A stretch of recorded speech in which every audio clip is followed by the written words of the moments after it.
www.gestionarradio.com. Todas las personas que oigan hablar de esta tertulia de SADE hoy la pueden recuperar, pues a eso de las 9:15 están las 3 horas de líderes, pues cargadas en líderes y en gestionarradio.com, y ahí se pueden acercar y escuchar todo lo que quiera. Con Íñigo Sagardoy, con el equipo de Recursos Humanos de ONO, Antonio de la Fuente, director de Recursos Humanos de ONO, Fernando Llorente, director de Compensación y Talento de Recursos Humanos de ONO, con Jorge Cajigas, presidente de Fondipe, con Jesús Correa, socio director de 2 Consultores, con José Manuel Villaseñor, director general de SESAN, con el profesor Gasalla, que nos acompaña en su casa aquí en el SADE, con Maite Sáenz, directora del Observatorio de Recursos Humanos.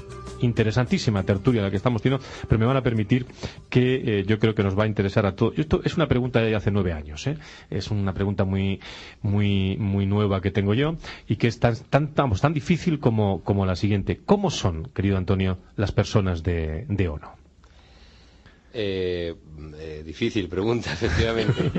No, hombre, yo creo que las personas de ONO, y yo creo que Fernando y yo somos buen exponente de ello, son gente joven, gente con muchas ganas de crecer, con muchas ganas de innovar, con muchas ganas de empujar mucho una compañía que ha atravesado por diferentes vicisitudes, y gente, yo creo que hoy por hoy podemos decir que es gente ilusionada y comprometida con el objetivo que tenemos todos y con el proyecto que tenemos por delante, que es muy ilusionante.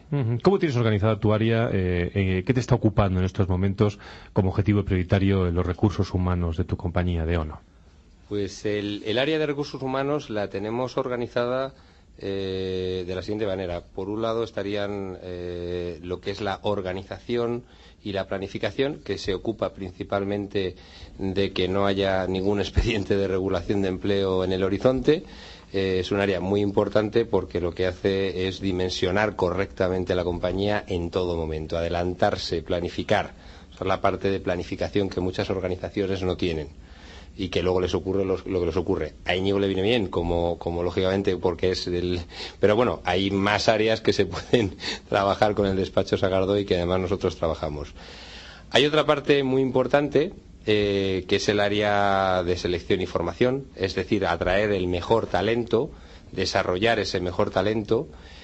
El área de compensación, el área de gestión del talento que lleva Fernando, que está aquí con nosotros, es el área que tiene que empujar a los directivos que tenemos en la compañía y a las jóvenes promesas de esa compañía a que sigan mejorando, y a que además, sobre todo, sigan creyendo en nuestro proyecto y por lo tanto no roten. Uno de los objetivos de la compañía, dentro de ese ganar el compromiso y la confianza, es precisamente fidelizar, no retener. Y yo ahí siempre hablo mucho de fidelizar y no retener. Retener es en contra de la voluntad, se retiene a través de salarios, se retiene a través de una serie de cuestiones. Fidelizar es algo que es a través, yo creo, que del compromiso y de la confianza. Hay otra área muy importante, que es la de relaciones laborales. Hoy por hoy, relaciones laborales, lo que está enfocado es precisamente el pacificador.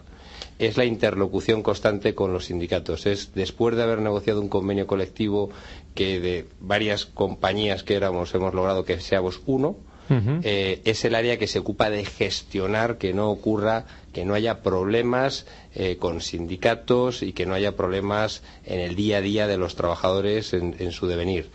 Luego hay otra área que es la de prevención de riesgos laborales, que se ocupa, lógicamente, de que todo el trabajo se haga en un formato saludable, y que además se ocupa también de la gestión del absentismo, que lo habíamos dejado antes pendiente. Ahora lo sacaremos. Y que luego, si queréis, comentamos. Por otro lado, tenemos un área que se llama espacios y entornos, que gestiona toda la parte de los edificios, porque al final, donde viven las personas, hay otras compañías que lo tienen fuera del área de recursos humanos. Nosotros creemos que donde viven las personas también es importante, y son recursos humanos, o son gestión de personas. Y finalmente tenemos otro área muy importante, que es el área de comunicación interna, es decir, que todo lo que hacen todos los que he dicho anteriormente sea comunicado debidamente a toda la organización, y esa organización cada día esté más orgullosa de trabajar en ONO. Pregunta para don Fernando Llorente. Don Fernando, muy buenas tardes, bienvenido. Buenas tardes. Director de Compensación y Talento de Recursos Humanos de ONO. ¿Cómo ayuda ONO a su empleado, en este caso, a desarrollarse, a avanzar en estos tiempos que corren? En estos tiempos de cambio, como se decía antes, pues creemos que es fundamentalmente a través de dos caminos, ¿no? Que uno es dándoles las herramientas necesarias para poder hacer una buena gestión de los equipos y de las personas. Y la otra parte es dándole también la capacidad de que las neuronas vuelvan otra vez a funcionar. Yo siempre digo que no hay cambios si siempre hacemos lo mismo. Entonces, para que uno pueda cambiar lo que hace y mejorar y ver qué es de aquellas cosas que hace mal, cómo poder potenciarlas y que se conviertan en cosas que hace bien, hay que ayudarle, hay que darle alimento a esas neuronas para que sean capaces de aprender y generar ese crecimiento profesional. Bueno, yo sé lo que voy a preguntar, que es imposible contestar. Mañana ustedes presentan, sabía que le iba a preguntar, presentan resultados. Yo ya he hablado con su directora de comunicación, con doña Estefanía, agradezco todo el trabajo de documentación que hemos preparado. Pero bueno, algo me puede decir, ¿no? Sí, hombre, sí. Por supuesto. Vamos a ver, los resultados evidentemente se presentan mañana y los números, pues aunque los conozco, como te puedes imaginar, no los puedo facilitar antes de tiempo.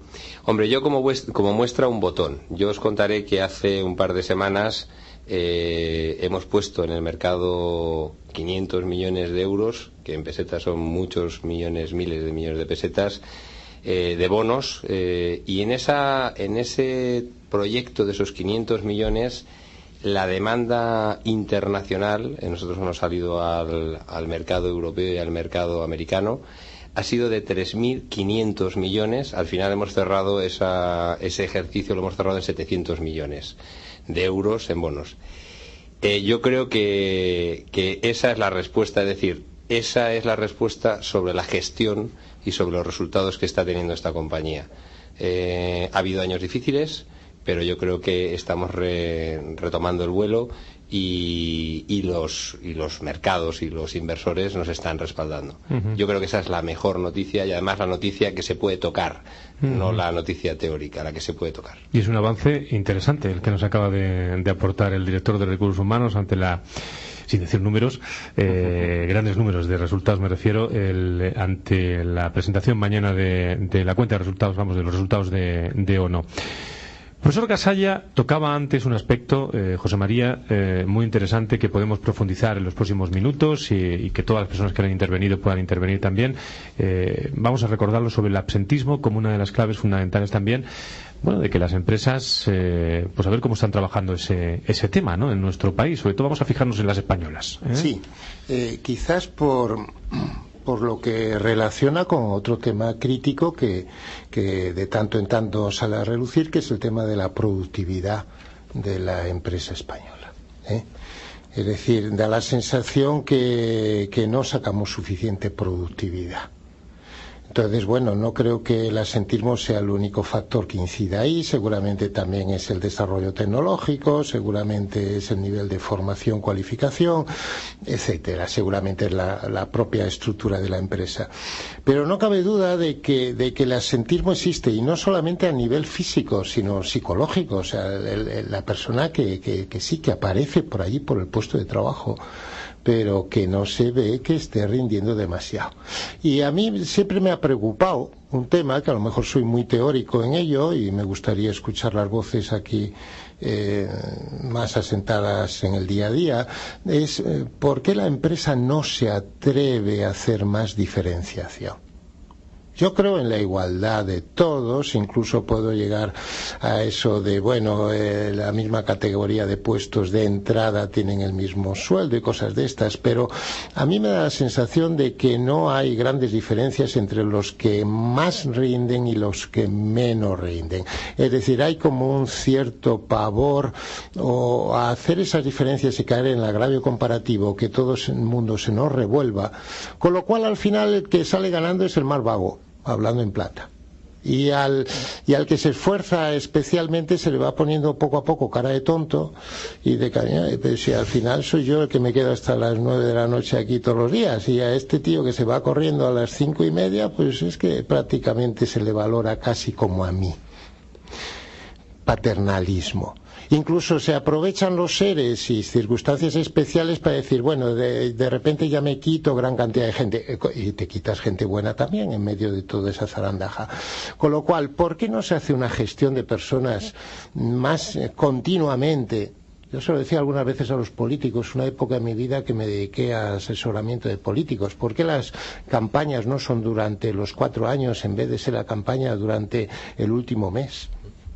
Que os hincháis a decir, a ofrecer promesas que después además no vais a cumplir. No lo sé, es que tiene que ser continuado. Es igual que si el matrimonio, nada más que se preocupase, pues 15 días antes del cumpleaños de la mujer me voy a portar bien. Yo creo que es un proceso continuo y a mí me da la sensación de que seguimos pecando de ese aprovechar los momentos especiales para quitar de en medio a gente que no nos merece la pena. Pues a ver qué opinan los expertos, Antonio. Yo, si queréis, lo que nos ocurre a nosotros, efectivamente, el asentismo era un problema hace 3 años en nuestra compañía. Las compañías en crisis, y cuando en cualquier caso estamos en crisis, lógicamente el tema del asentismo suele crecer. Y yo diferenciaría entre el asentismo bueno y el asentismo fraudulento. El asentismo bueno, que es pues la maternidad, por ejemplo, y que nosotros lógicamente estamos firmemente convencidos de ayudar a esas mamás y a esos papás a que concilien, etcétera, etcétera. Ese asentismo o el señor que en un momento dado tiene un accidente, pues yendo o volviendo a su casa y evidentemente tiene que permanecer en reposo, y nosotros lo que tenemos que hacer es ayudarle a que se reincorpore lo antes posible con los mecanismos, con las mutuas, etcétera, etcétera. El problema principal es el asentismo fraudulento, el asentismo al que te referías, y que además es un gran perjuicio porque el resto de los compañeros lo que ven es que el caradura es al que al final no le pasa absolutamente nada y que sigue cobrando el 100% del salario. Nosotros en ONO hemos peleado mucho contra esa situación. Y gracias precisamente a la intervención del despacho de Sagardoy, con el que estuvimos negociando nuestro convenio colectivo, nosotros tenemos un artículo que precisamente da la solución a este tipo de asentistas, donde en función del porcentaje de asentismo que tú vayas teniendo, evidentemente el complemento que puedas tener respecto de la prestación que recibes de la Seguridad Social va bajando hasta ser 0, más unido también a la ayuda como partner de la mutua. La mutua al final cumple un papel fundamental, y lógicamente en este caso estamos en el mismo negocio. La mutua lo que hace es que requiere al trabajador por una sencilla razón, no para perseguirle, porque muchos trabajadores se sienten perseguidos, no. La mutua lo que pretende es que se cure el trabajador. Es decir, yo creo que cualquiera de los que estamos aquí sentados, cuando estamos enfermos, lo que estamos deseando es volver a trabajar, porque estamos 2 o 3 días en casa y estamos que nos tiramos de los pelos. El asentista profesional es el que está 2, 3, 4, 5 meses y ese ya no quiere volver a trabajar. Entonces la mutua tiene una labor muy importante, y a través de las mutuas nosotros hemos reducido, pues en 3 años, me apuntaba yo aquí, pues nosotros hace 3 años estábamos en torno a un 8% y en 3 años lo hemos bajado a un 2,9%. También se han producido curaciones milagrosas como consecuencia de la crisis y del miedo al perder el puesto de trabajo, pero se puede gestionar y se debe gestionar. Es verdad que las herramientas que tenemos que nos da en este caso el legislador no son muchas, pero es verdad que sí que hay herramientas y que lógicamente nosotros como gestores de recursos humanos somos capaces, por lo menos en ONO estamos siendo capaces de reducirlo e intentar llegar al 0%, ¿no? Yo quería añadir también, por el lado positivo, que a su vez estamos implementando herramientas que evalúan, analizan el desempeño de la gente. Y la idea es, para poder pagar a aquel que se esfuerza más, que se sienta más recompensado, como antes decía José María, que por qué no existía esa cultura.